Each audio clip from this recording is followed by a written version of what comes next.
emergence of pollution has cast a dark shadow over this natural symphony. The once clear skies are now tainted with smog, and the delicate ecosystems are threatened.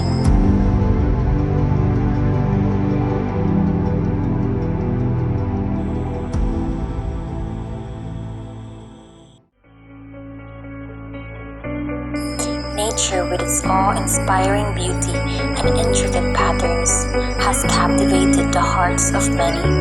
The delicate balance of ecosystems, the rhythmic cycles of seasons, and the harmonious coexistence of flora and fauna all showcase the enchanting patterns that nature effortlessly creates. These patterns serve as a testament to the resilience and interconnectedness of life on Earth.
Reality, let us unite in our love for nature, work hand in hand to preserve its patterns, restore the balance that has been disrupted, and pave the way for a sustainable and harmonious future.